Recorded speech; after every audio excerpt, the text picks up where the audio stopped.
दोस्तों आज हम बात कर रहे हैं आपके 907 नंबर सब्जेक्ट की इसके आंसर की हम चर्चा कर रहे हैं यहाँ पर। बहुत अच्छा पेपर रहा ये आपका, जैसा बताया था उस तरह का क्वेश्चन पेपर आया हुआ है।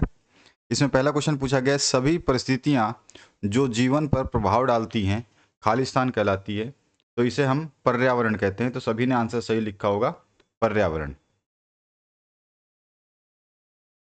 पर्यावरण कहलाता है ये।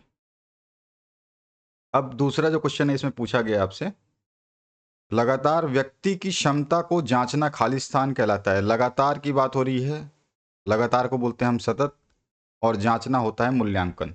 तो ये आपका होगा सतत मूल्यांकन।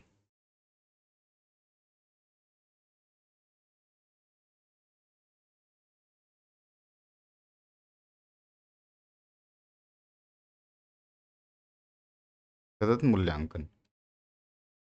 अब जो नेक्स्ट क्वेश्चन पूछा गया है, दूरदर्शन एक खालिस्तान पाठ्य सामग्री है, और सभी अपना आंसर्स कमेंट में बताइएगा। दूरदर्शन कैसा सामग्री है, तो सभी ने सही लिखा होगा। दूरदर्शन को हम देख भी सकते हैं और सुन भी सकते हैं।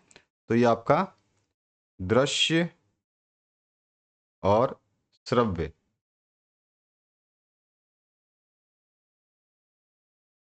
सामग्री है। इसके बाद जो है परियोजना विधि के जन्मदाता खालिस्तान है, आपको बताया था मैंने, किलपैट्रिक हैं। तो आप जो है किलपैट्रिक इसका आंसर लिख देते हैं।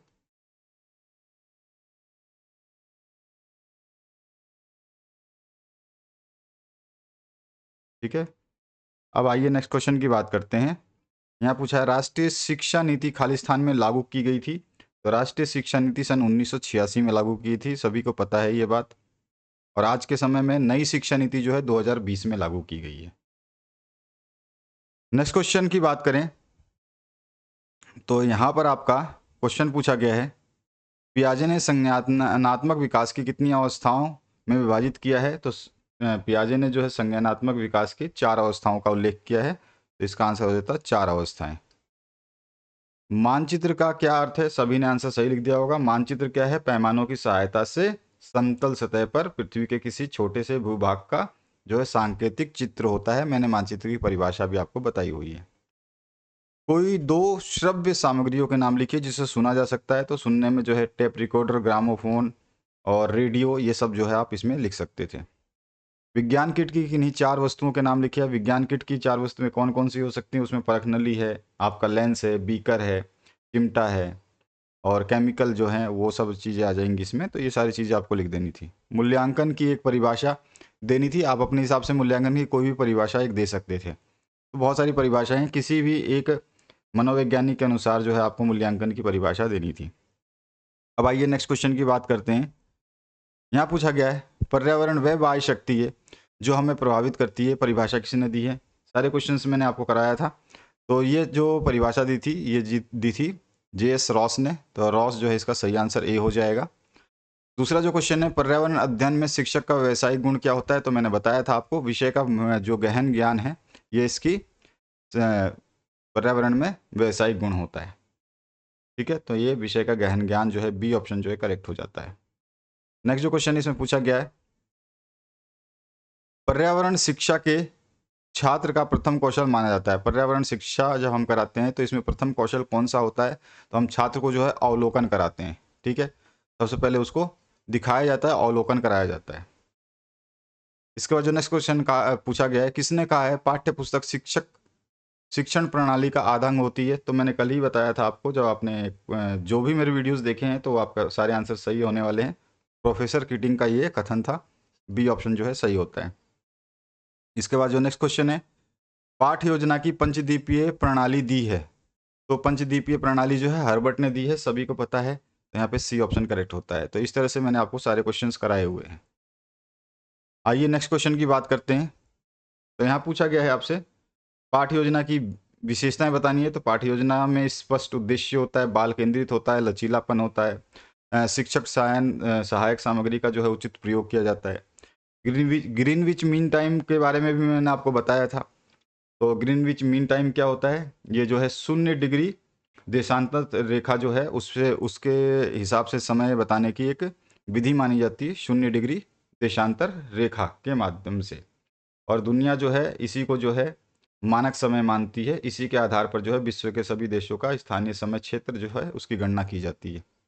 आकलन की 4 विशेषताएं बतानी है, तो मैंने बताया था आपको, निरंतरता, वैधता, विश्वसनीयता, उपचारात्मकता और एक निदानात्मकता, ये सब होती है।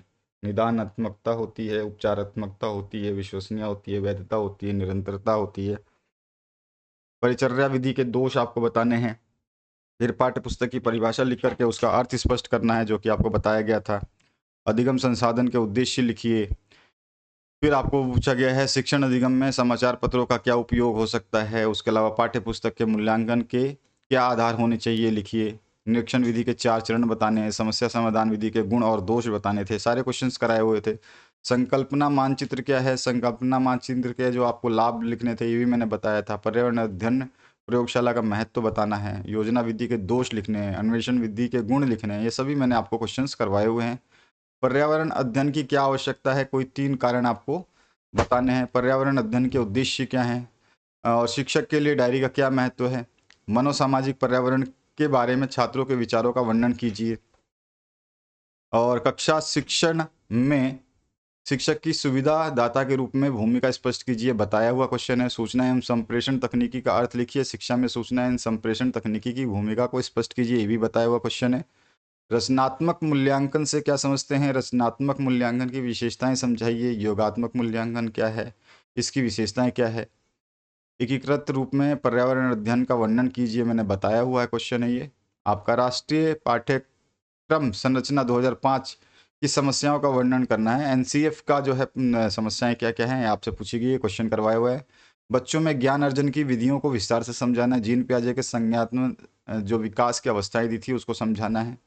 शिक्षण व्यूह के सोपानों को बताना है। और शिक्षण अधिगम सामग्री से क्या समझते हैं, और उत्तम शिक्षण अधिगम सामग्री की विशेषताएं लिखिए। तो इस तरह का प्रश्न पत्र था जिसके सारे क्वेश्चंस मैंने करवाए हुए। अगर आपने हमारे प्रीवियस वीडियोस देखे हैं तो आपको कोई दिक्कत नहीं हुई होगी। तो आशा करता हूँ ये पेपर आपका बहुत बेहतरीन गया होगा।